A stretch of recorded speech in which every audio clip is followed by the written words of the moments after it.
প্রিয় ছাত্রছাত্রীবৃন্দ, আশা করি সকলেই ভালো আছো।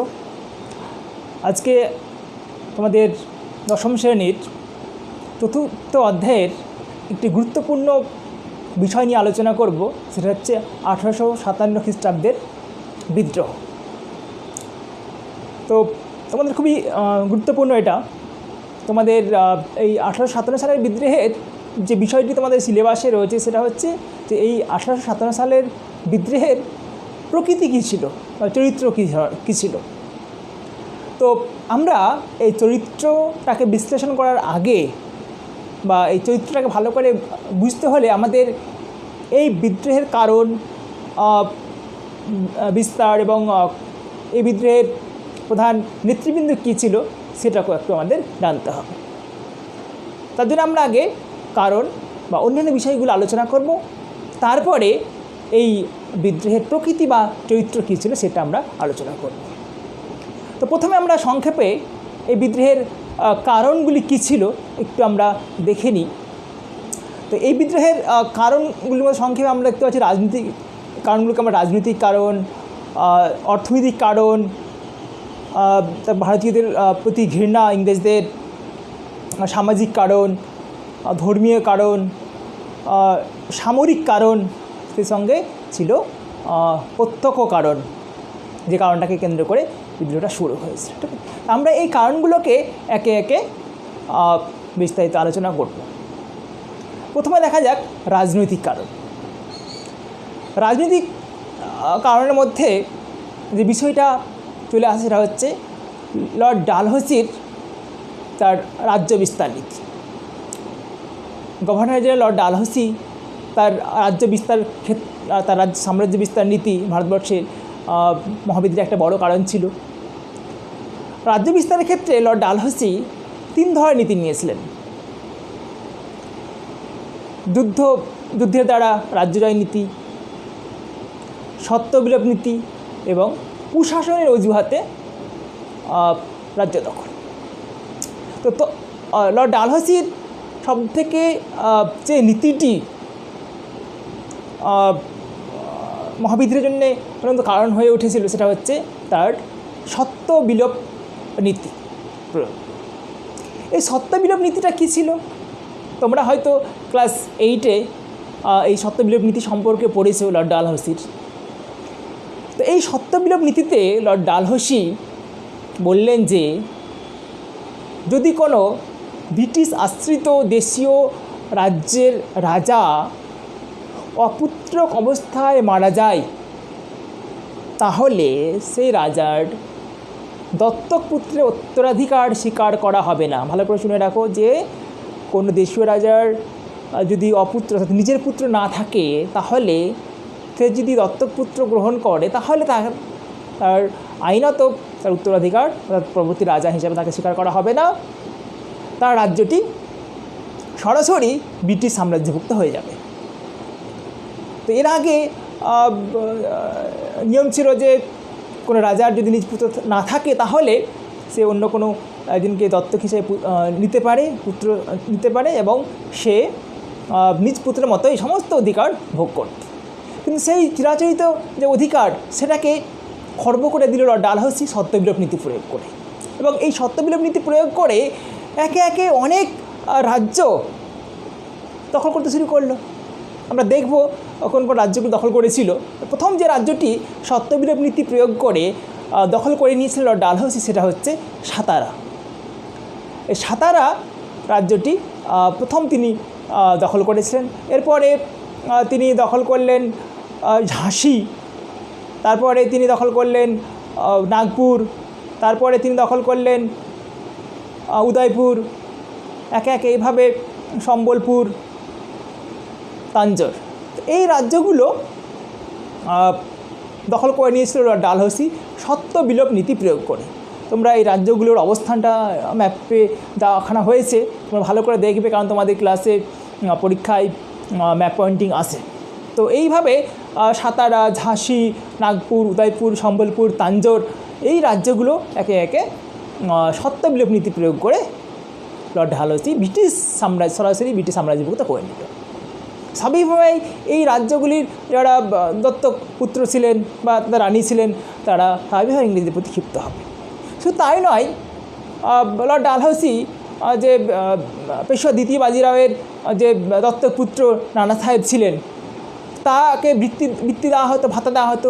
1851 খ্রিস্টাব্দে নানা সাহেবেরও বৃত্তি বা ভাতাটাকে বন্ধ করে দিলেন। আর কি করলেন, যে তখনকার সে সময় তো মুঘল সাম্রাজ্য টিকে ছিল কোনো রকমে, নামমাত্র টিকে ছিলেন। তো 1849 খ্রিস্টাব্দে লর্ড ডালহৌসি ঘোষণা করলেন যে দ্বিতীয় বাহাদুর শাহ তখন ছিলেন মুঘল সম্রাট, শেষ মুঘল সম্রাট।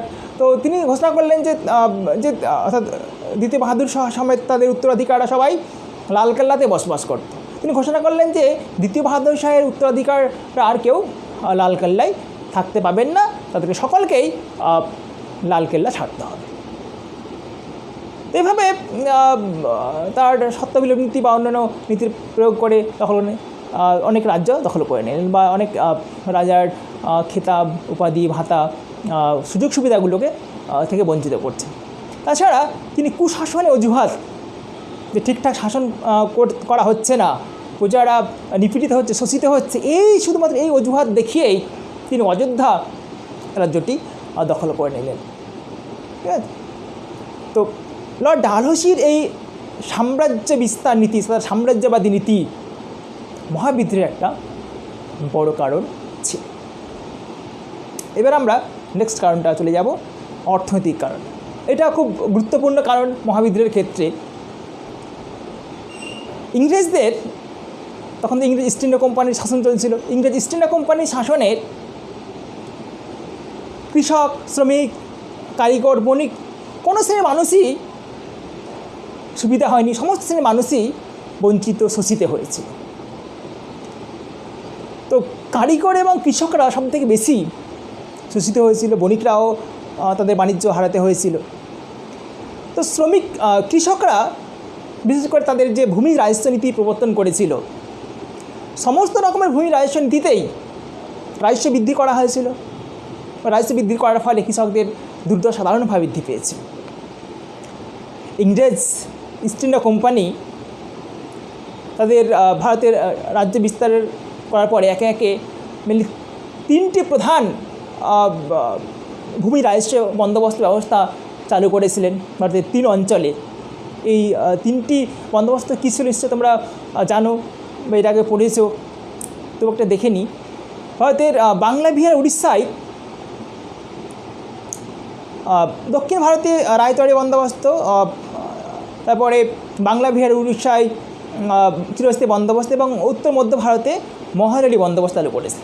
তো চিরস্থায়ী বন্দোবস্ত, মহালয়ারি বন্দোবস্ত এবং রায়তওয়াড়ি বন্দোবস্ত, এই যে ভারতের 3 প্রান্তে বলা যেতে পারে, মাদ্রাজ এবং বোম্বে প্রেসিডেন্সিতে রায়তওয়াড়ি বন্দোবস্ত, বাংলা প্রেসিডেন্সিতে চিরস্থায়ী বন্দোবস্ত এবং মধ্য উত্তর ভারতে তিনি চালু করেছিলেন মহালয়ারি বন্দোবস্ত চালু করেছিলেন ইংরেজরা।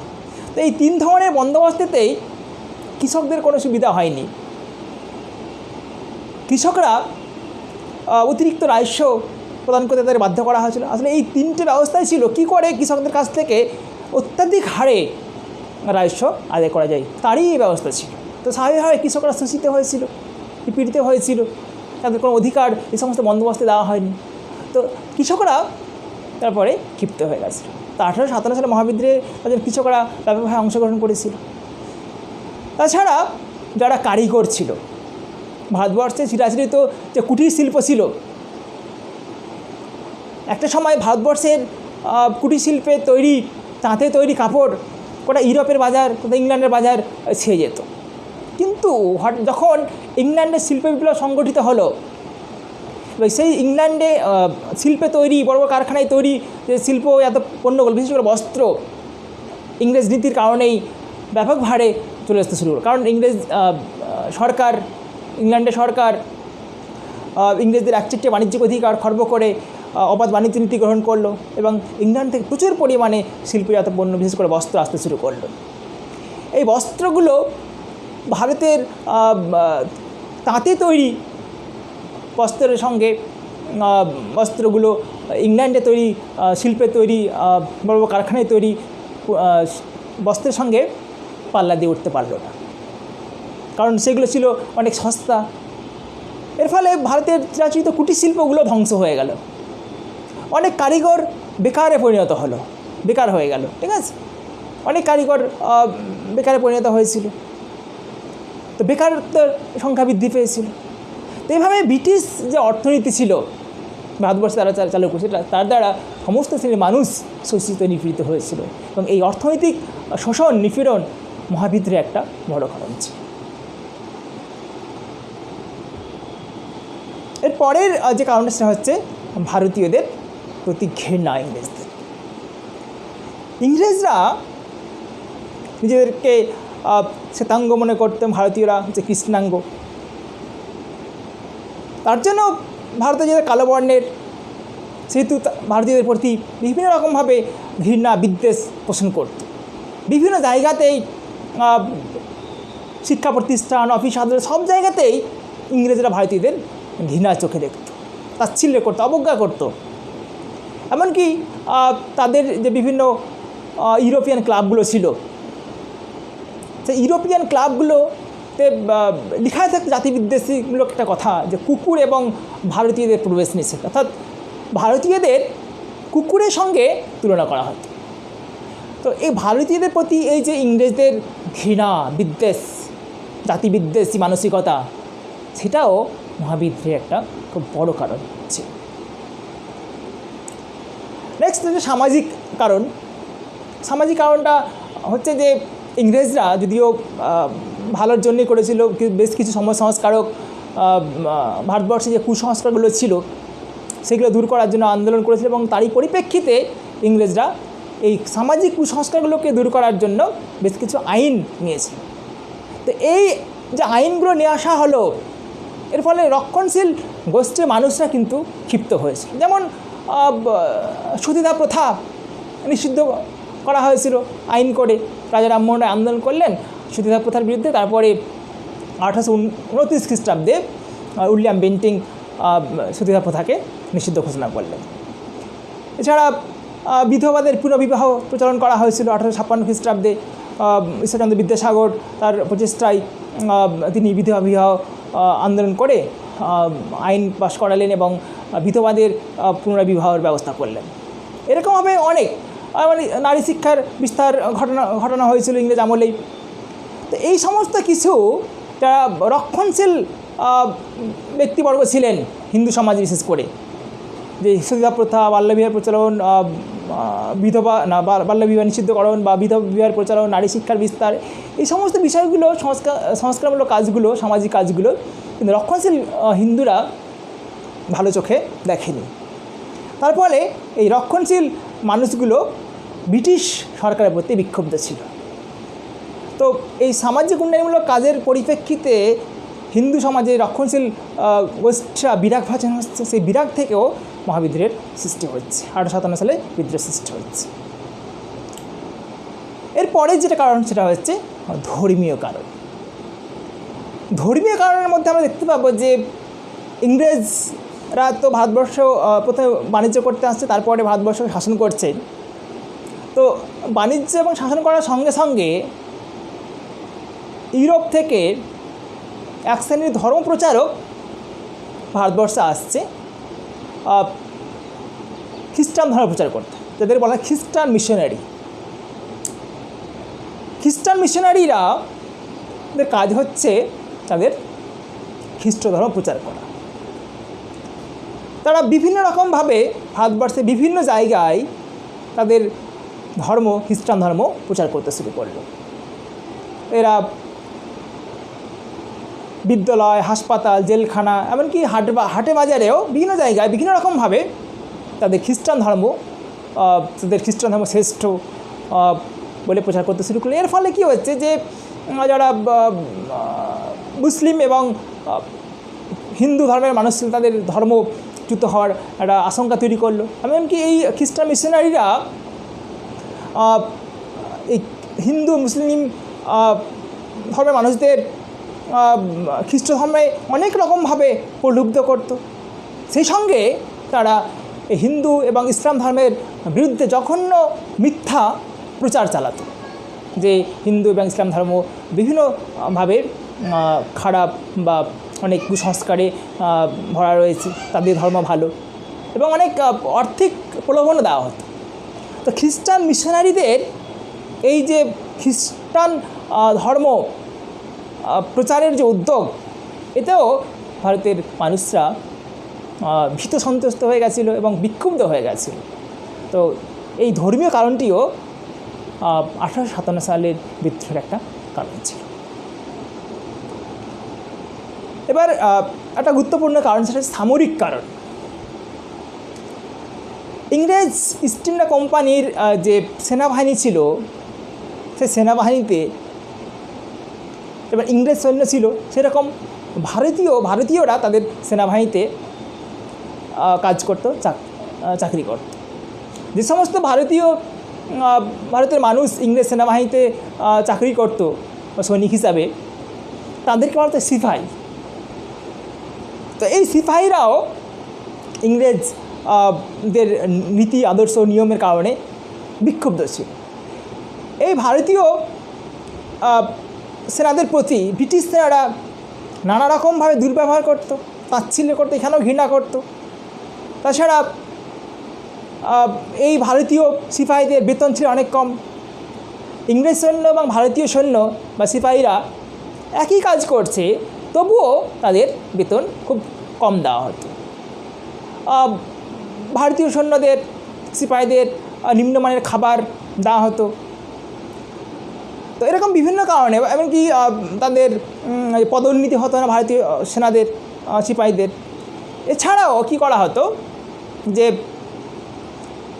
এই ভারতীয় যারা সৈন্য ছিল, সিপাহী ছিল,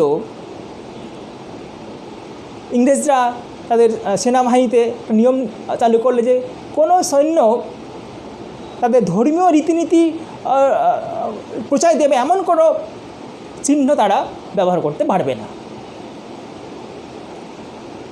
যেমন অনেক সৈন্য পাগড়ি পরতো, পাগড়ি পরা নিষিদ্ধ করলো। তিলক কাটতো, তিলক কাটা বন্ধ করে দেওয়া। অনেকে দাড়ি রাখতো, দাড়ি রাখা বন্ধ করে দিল। কেউ টুপি পরতো, সে টুপি রাখা বন্ধ করলো। অর্থাৎ কোনো ধর্মীয় রীতিনীতি মানা চলবে না। এ তো ভারতীয় সিপাহীরা কি বিক্ষুব্ধ হলো। এছাড়া আর একটা কারণ ছিল যে ইংরেজ ইস্ট ইন্ডিয়া কোম্পানি ভারতীয় সৈন্যদের সমুদ্র পার করে অন্য দেশে যুদ্ধের জন্য ভারতীয় সৈন্যদের পাঠাতে শুরু করলো। কিন্তু হিন্দু সমাজে বিশেষ করে একটা রীতি ছিল যে তারা এই সমুদ্র পানিকে কালা পানি বলতো, এবং এই কালা পানি পার হওয়াটা একটা পাপের বিষয় ছিল এবং সমাদচ্যুত হওয়ার ভয় ছিল। তো জোর করে যখন এই কালা পানি পার করতে বাধ্য করা হলো, তাতেও ভারতীয় সৈন্যরা বিক্ষুব্ধ হয়েছিল। ঠিক আছে, তো সমুদ্র পার হয়ে যুদ্ধ যেতে বাধ্য করা তেও ভারতীয় সৈন্যরা বা সিপাহীরা। তো এই বিভিন্ন কারণে ভারতীয় সিপাহীদের মধ্যে একটা ক্ষোভ, অসন্তোষ কাজ করছে। তো এই সামরিক কারণটাও 1857 সালের বিদ্রোহের একটা বড় কারণ ছিল। এবার যে কারণটাকে কেন্দ্র করে সিপাহী বিদ্রোহ শুরু হলো, অর্থাৎ বিভিন্ন রকমভাবে একটা বিপ্লবের একটা বিদ্রোহের পটভূমি কিন্তু তৈরি ছিল। এখন প্রয়োজন ছিল একটা অগ্নিস্ফুলিঙ্গের। তো এই অগ্নিস্ফুলিঙ্গের কাজটা কে করলো? সেটা হলো যে এনফিল্ড নামক নতুন রাইফেলের প্রচলন। ইংরেজ ইস্ট ইন্ডিয়া কোম্পানি সেনাবাহিনীতে এনফিল্ড নামক নতুন রাইফেল এর ব্যবহার চালু করলেন সেনাবাহিনীতে। এই এনফিল্ড নামক রাইফেলের বৈশিষ্ট্য কী ছিল?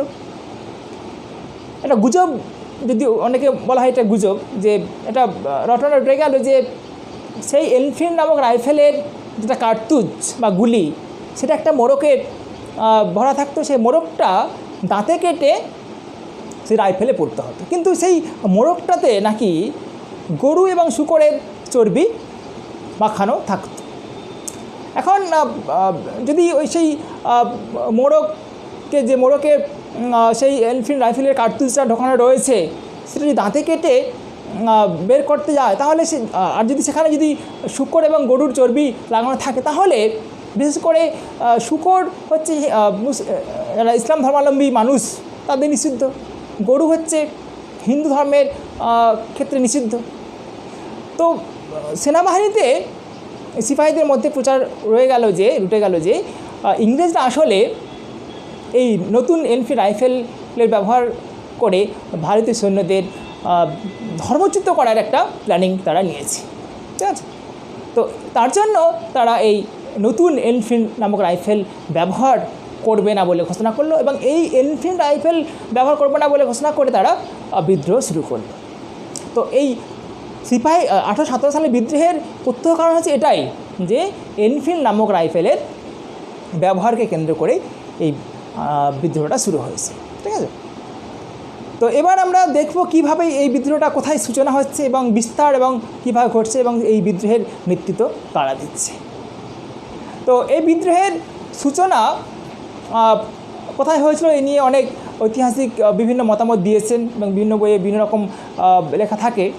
দুটো মত এখানে দেখা যায়, যে অনেকেই বলে যে এই বিদ্রোহের সূচনা হয়েছিল বহরমপুরেই শুরু হয়েছিল 1857 খ্রিস্টাব্দের 26শে ফেব্রুয়ারি। অন্য একটা বেশিরভাগই মত হচ্ছে যে এটা কলকাতার কাছে ব্যারাকপুরে 1857 খ্রিস্টাব্দের 29শে মার্চ এই বিদ্রোহের সূচনা হয়েছিল, ঠিক আছে। তো এই দুটোই মত সাধারণত আমরা দেখতে পাই। তো বেশিরভাগই ঐতিহাসিক বলেছেন যে এই বিদ্রোহের সূচনা আসলে হয়েছিল ব্যারাকপুরে 1857 সালে 29শে মার্চ। তো ব্যারাকপুরে এই বিদ্রোহের সূচনা কে করেছিলেন? এই বিদ্রোহের সূচনা করেছিলেন মঙ্গল পাণ্ডে।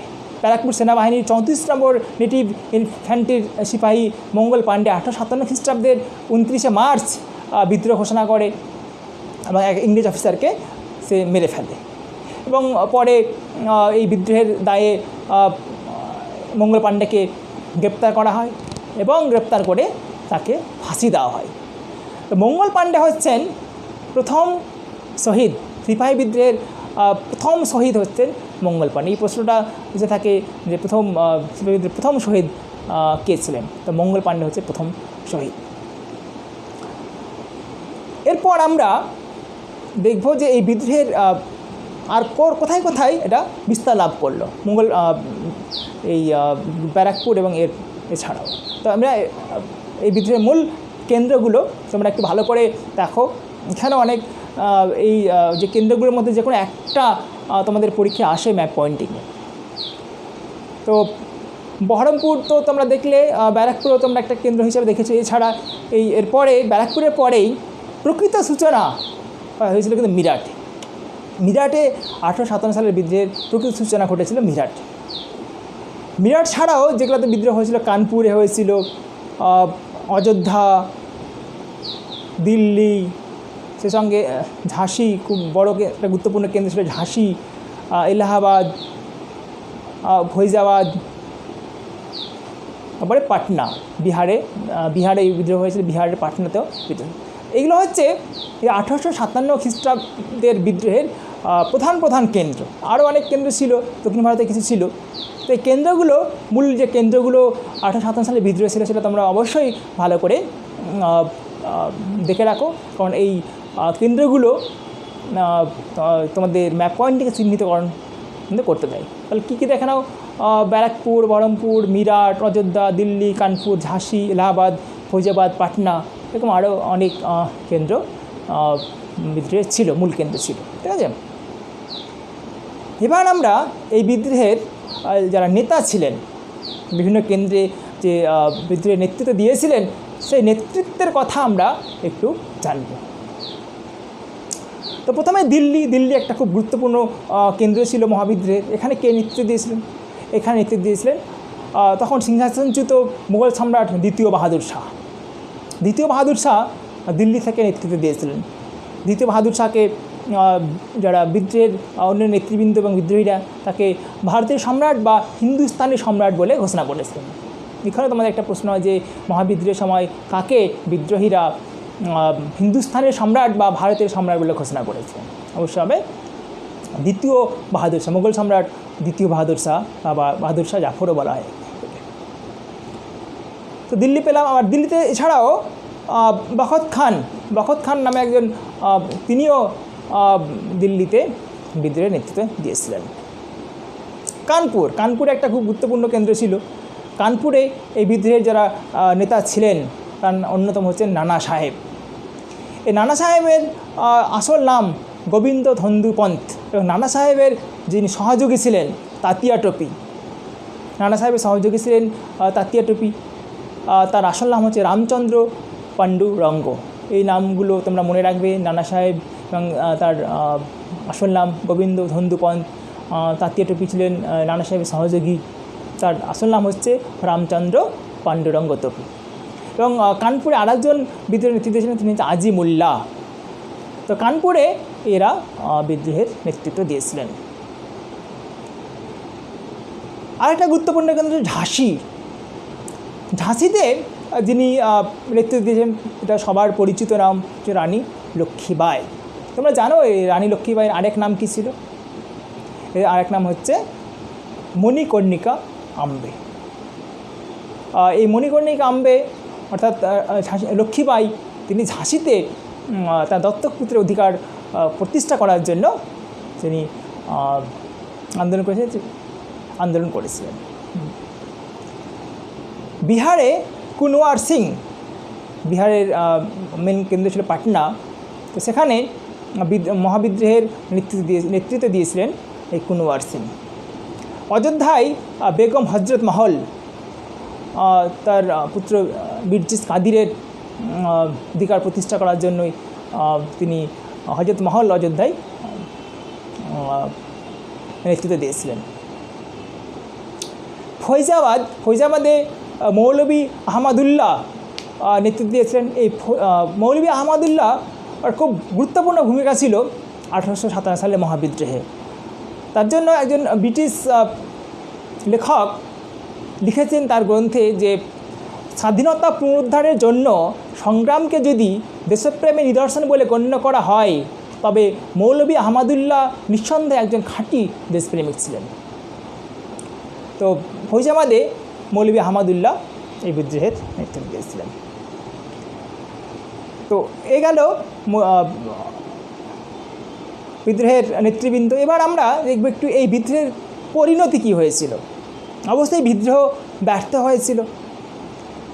এই বিদ্রোহের ব্যর্থতার যদি অনেকগুলো কারণ ছিল, মূলত একদিকে যেমন ইংরেজদের সুযোগ্য নেতৃত্ব, অপরদিকে বিদ্রোহীদের কোনো সুনির্দিষ্ট পরিকল্পনা অভাব, সুযোগ্য নেতৃত্বের অভাবের কারণে তারা পরাজিত হয়েছিল।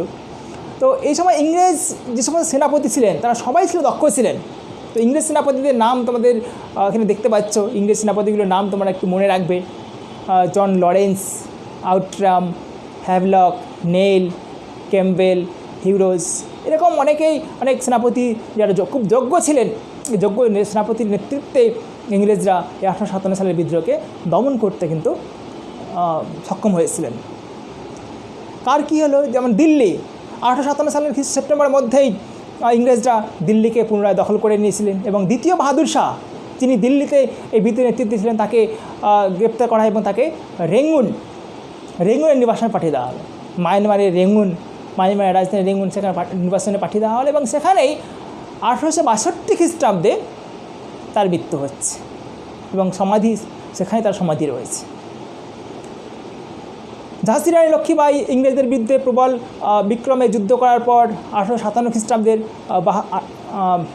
17 জুন তার মৃত্যু হচ্ছে। যারা বখত খাঁ, যিনি দিল্লিতে নেতৃত্ব দিয়েছিলেন, তিনি 1859 খ্রিস্টাব্দে 13 মে তার মৃত্যু হচ্ছে যুদ্ধ করতে গিয়ে। কানপুরে নানা সাহেব, তিনি 1859 খ্রিস্টাব্দে নেপালে পলায়ন করে। তার সহযোগী তাতিয়া টোপিকে গ্রেপ্তার করা হয় এবং তাকে 1859 খ্রিস্টাব্দে তাকে মৃত্যুদণ্ড দেওয়া হয়েছিল। কুনওয়ার সিং, এরপর 1859 খ্রিস্টাব্দের মধ্যে কুনওয়ার সিং, মৌলভী আহমদুল্লাহ প্রভৃতি নেতাকে গ্রেপ্তার করে মৃত্যুদণ্ড দেওয়া হয় বা যুদ্ধক্ষেত্রে অনেকেই মারা যায়। এভাবে 1859 খ্রিস্টাব্দের মধ্যে পুরোপুরিভাবে মহাবিদ্রোহ থেমে যায়। এবার আমরা একটি গুরুত্বপূর্ণ বিষয় আলোচনা করি, সেটা হচ্ছে 1857 সালের যে বিদ্রোহের প্রকৃতি বা চরিত্রটা কী ধরনের ছিল, এটা আমরা কী ধরনের বিদ্রোহ বলতে পারি। তো এ নিয়ে ঐতিহাসিকদের মধ্যে ব্যাপক মতপার্থক্য রয়েছে। ভারতীয় ইতিহাসে যে বিষয়গুলোর মধ্যে সবথেকে বেশি মতপার্থক্য রয়েছে ঐতিহাসিকদের মধ্যে, তার মধ্যে একটা অন্যতম হচ্ছে এই 1857 সালের বিদ্রোহের প্রকৃতি নিয়ে। তো অনেক ঐতিহাসিক এর প্রকৃতি নিয়ে ভিন্ন মত দিয়েছেন, যেমন কেউ সিপাহী বিদ্রোহ বলেছেন, কেউ সামন্ততান্ত্রিক প্রতিক্রিয়া বলেছেন, কেউ জাতীয় বিদ্রোহ সংগ্রাম বলেছেন, আবার কেউ মুসলমানদের চক্রান্ত বলেছেন, আবার গণবিদ্রোহ হিসাবে একে দেখা হয়, আবার একে স্বাধীনতার সংগ্রামও কেউ কেউ বলেছে। তো বিভিন্ন রকমভাবে ঐতিহাসিকরা এই 1857 সালে মহাবিদ্রোহের প্রকৃতি সম্পর্কে আলোচনা করেছে। তো আমরা একে একে এই কোন ঐতিহাসিক কীভাবে এটাকে ব্যাখ্যা করেছেন, সেটা আমরা কোন যুক্তি দিয়ে ব্যাখ্যা করেছেন সেটা আমরা আলোচনা করব। প্রথমেই সিপাহী বিদ্রোহ, যারা এই 1857 সালের বিদ্রোহকে সিপাহীদের বিদ্রোহ মাত্র বলেছেন এবং তারা কী যুক্তি দিয়েছেন সেটা আমরা দেখব। তো এই সিপাহী বিদ্রোহ যারা বলেছেন, কিছু ইউরোপিয়ান ঐতিহাসিক ছিল, কিছু ভারতীয় লেখক বা ঐতিহাসিক ছিলেন যারা এটাকে সিপাহী বিদ্রোহ বলেছেন। ইউরোপীয় ঐতিহাসিকদের মধ্যে স্যার জন লরেন্স, জন সিলি, চার্লস রেক্স প্রমুখ এটাকে সিপাহীদের বিদ্রোহ বলেছেন। আবার ভারতীয়দের মধ্যে ছিলেন অক্ষয় কুমার দত্ত, হরিশ্চন্দ্র মুখোপাধ্যায়, কিশোরীচাঁদ মিত্র, স্যার সৈয়দ আহমেদ খান, দাদাভাই নৌরোজি, এরকম প্রমুখরা এই 1857 সালের বিদ্রোহকে বলেছেন একটা সিপাহীদের বিদ্রোহ, সিপাহী বিদ্রোহ মাত্র। এরা কেন বলেছেন এই 1857 সালের বিদ্রোহকে সিপাহী বিদ্রোহ? এদের যুক্তিগুলো আমরা একটু দেখব। এদের যুক্তি কী ছিল? এরা বলছেন যে এই বিদ্রোহ শুরু করেছিল সিপাহীরা। আমরা জানি যে ব্যারাকপুরে যে বিদ্রোহের ব্যারাকপুরে যে বিদ্রোহের সূচনা হয়েছিল মঙ্গল পাণ্ডের নেতৃত্বে, তারা সিপাহী ছিলেন। তো এরা বলছেন যে এই বিদ্রোহ শুরু করেছিল সিপাহীরা, তারাই শুধুমাত্র তারাই ইংরেজদের বিরুদ্ধে অস্ত্র ধারণ করেছিল, সাধারণ মানুষ সেভাবে এই বিদ্রোহে অংশগ্রহণ করেনি। তাছাড়া যখন বিদ্রোহ ব্যর্থ হয়ে গেল এবং শাস্তি এবং মৃত্যুদণ্ড ইংরেজরা দিয়েছিলেন, শুধুমাত্র সিপাহীদের দেওয়া হয়েছিল। অর্থাৎ শুরু করলেন সিপাহীরা, ইংরেজদের বিরুদ্ধে অস্ত্র ধারণ করলেন সিপাহীরা এবং শাস্তি মৃত্যুদণ্ড ভোগ করলেন এই সিপাহীরা। তার জন্য এবং তাছাড়া ভারতের এই বিদ্রোহে ভারতবাসীর মধ্যে সাধারণ ভারতবাসীর মধ্যে এই বিদ্রোহের কোনো প্রভাব পড়েনি, তাদের মত, ঠিক আছে। এই জন্য এই বিদ্রোহকে বলা হচ্ছে সিপাহী বিদ্রোহ। তো সিপাহী বিদ্রোহ ছাড়া এটা কোনো বিদ্রোহ ছিল না। তো এই যুক্তিগুলো তোমরা ভালো করে মনে রাখবে যে বিদ্রোহ শুরু করেছিল সিপাহীরা, মানে এই বিদ্রোহকে যে ঐতিহাসিকরা সিপাহী বিদ্রোহ বলছেন তার যুক্তি হচ্ছে এইগুলো, যে বিদ্রোহ সূচনা করেছিল সিপাহীরা এবং এই বিদ্রোহের যারা ইংরেজদের লড়াই করেছিল সিপাহীরা এবং শাস্তিও ভোগ করেছিল সিপাহীরা, এবং সিপাহী ছাড়া অন্য কোনো শ্রেণীর মানুষের মধ্যে এই বিদ্রোহ সেরকম কোনো প্রভাব পড়েনি। তার জন্য এই বিদ্রোহ হচ্ছে একটি সিপাহীদের বিদ্রোহ বা সিপাহী বিদ্রোহ। দ্বিতীয় যুক্তি হচ্ছে অনেকে এটাকে গণবিদ্রোহ বলেছেন। কে কে গণবিদ্রোহ বলেছেন, কারা বলেছেন?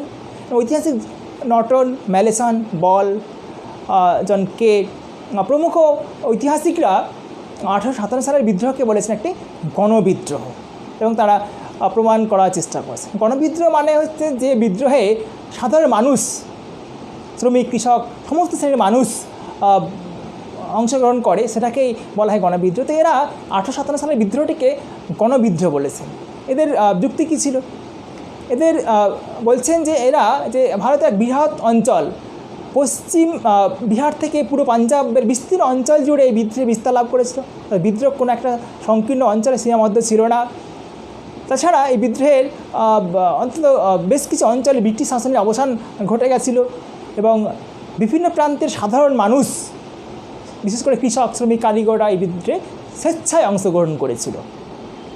তার জন্য এই বিদ্রোহ হচ্ছে একটি গণবিদ্রোহ।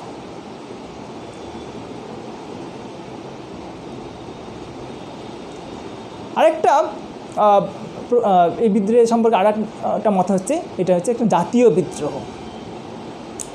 অনেক ঐতিহাসিক মনে করেন যে সেই সময় ভারতীয় জনগণের মধ্যে একটা জাতীয়তাবোধী জাগরণ ঘটে গেছিল এবং ভারতবর্ষ থেকে ইংরেজদের বিতাড়ন করার উদ্দেশ্যে বিদ্রোহীরা ইংরেজদের বিরুদ্ধে বিদ্রোহ করেছিল এবং তাকে জাতীয় বিদ্রোহের রূপ দিয়েছে। যেমন আউটরাম, ডাফ, রবার্টসন প্রমুখ ঐতিহাসিকরা এই 1857 সালের বিদ্রোহটিকে একটি জাতীয় বিদ্রোহ বলে অভিহিত করেছেন। এদের যুক্তি কী?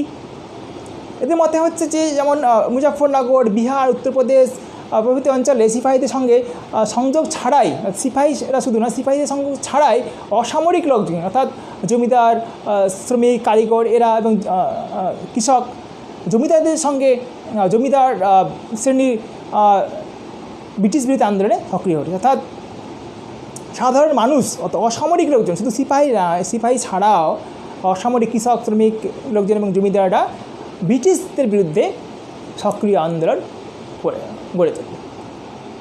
তাছাড়া তাদের আরেকটা যুক্তি দেখানো হয় যে সিপাহীরা সিংহাসনচ্যুত বা বিদ্রোহীরা সিংহাসনচ্যুত মুঘল সম্রাট দ্বিতীয় বাহাদুর শাহকে ভারতের সম্রাট হিসাবে তারা ঘোষণা করেন।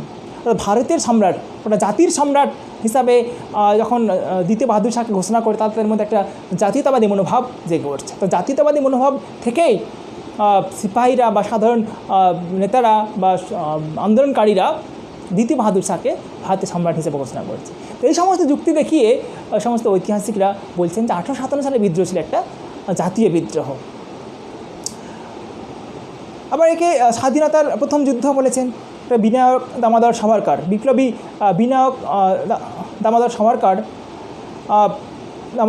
ইনি ওয়ার অফ ইন্ডিয়ান ইন্ডিপেন্ডেন্স নাম গ্রন্থে এটাকে ভারতের প্রথম স্বাধীনতা যুদ্ধ বলেছেন। 1857 সালের বিদ্রোহ ছিল ভারতের প্রথম স্বাধীনতা যুদ্ধ।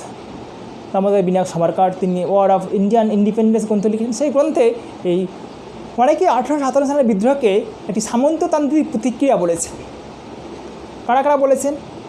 রমেশচন্দ্র মজুমদার, রজনীকান্ত দত্ত প্রমুখ ঐতিহাসিকরা এই 1857 সালের বিদ্রোহকে বলেছেন একটা সামন্ততান্ত্রিক বা সনাতনপন্থীদের বিদ্রোহ। তা তাদের মতে যে দ্বিতীয় বাহাদুর শাহ, নানা সাহেব, লক্ষ্মীবাই, কুনওয়ার সিং যারা এই বিদ্রোহের নেতৃত্ব দিয়েছিলেন, আসলে তারা ভারতকে মুক্ত করার জন্য বা সাধারণ মানুষের সুযোগ সুবিধাগুলোকে ফিরিয়ে নিয়ে আসার জন্য তারা আন্দোলন করেননি। তারা শুধুমাত্র নিজের রাজ্য এবং ক্ষমতা, যে সমস্ত সুযোগ সুবিধাগুলো তারা পাচ্ছিল সেই সুযোগ সুবিধাগুলো এবং সিংহাসন কেনার কারণে তারা বিদ্রোহের নেতৃত্ব দিয়েছিলেন। অর্থাৎ তাদের সামন্ততান্ত্রিক অধিকারগুলো ফিরে পাওয়ার জন্যই এই বিদ্রোহের নেতৃত্ব দিয়েছিলেন। অর্থাৎ কোনো মহৎ উদ্দেশ্যে তারা বিদ্রোহের নেতৃত্ব দেননি। তার জন্য এটাকে সামন্ততান্ত্রিক প্রতিক্রিয়া বলেছে। এবং রমেশচন্দ্র মজুমদার বলেছেন যে এই বিদ্রোহ ছিল, অর্থাৎ 1857 সালের বিদ্রোহ ছিল অভিজাততন্ত্র সামন্ততন্ত্রের মৃত্যুকালীন আর্তনাদ।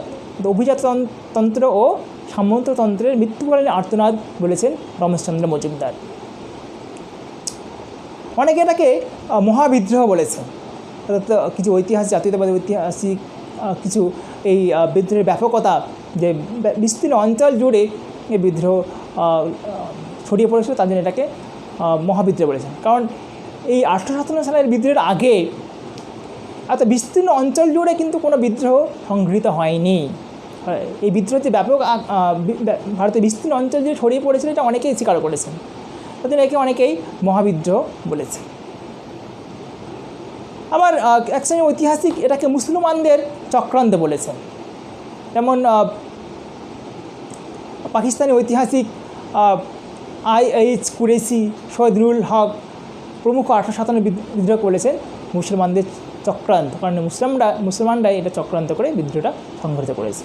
এইভাবে অনেক ঐতিহাসিক বিভিন্ন রকমভাবে এই 1857 সালের বিদ্রোহের প্রকৃতি সম্পর্কে আলোচনা করেছেন। তো শেষে রমেশচন্দ্র মজুমদার এই বিদ্রোহ সম্পর্কে বলেছেন যে 1857 সালের বিদ্রোহ তথাকথিত না ছিল প্রথম জাতীয় স্বাধীনতা সংগ্রাম, প্রথমও নয়, জাতীয় নয়, স্বাধীনতা সংগ্রামও নয়। আসলে এই বিদ্রোহ ছিল ভারতের ইংরেজ বিরোধী একটা ব্যাপক গণ আন্দোলন বা এটাকে মহাবিদ্রোহ আমরা বলতে পারি। কারণ এটাকে পুরোপুরিভাবে জাতীয় আন্দোলন বা প্রথম স্বাধীনতা সংগ্রাম আমরা বলতে পারি না, কারণ সেখানে যে আধুনিক জাতীয়তাবোধ তখনও জাগ্রত হয়নি। তার জন্য এটাকে আমরা প্রকৃত জাতীয় আন্দোলন বা প্রকৃত স্বাধীনতা সংগ্রাম বলতে পারি না। আশা করি তোমরা এই ভিডিওটি খুব ভালো করে, খুব মনোযোগ সহকারে দেখলে এবং এই ভিডিওটি ভালো করে দেখো, এবং আশা করি তোমরা ঠিক বুঝতে পেরেছো। এবং যদি কোনো সমস্যা হয় তাহলে অবশ্যই তোমরা কমেন্টে জানাবে, এবং আরও তোমাদের দরকার পড়লে অন্য একটা ভিডিওতে বিষয়টি পুরোপুরিভাবে ক্লিয়ার করে দেবো। তো এইটুকুই আজকে।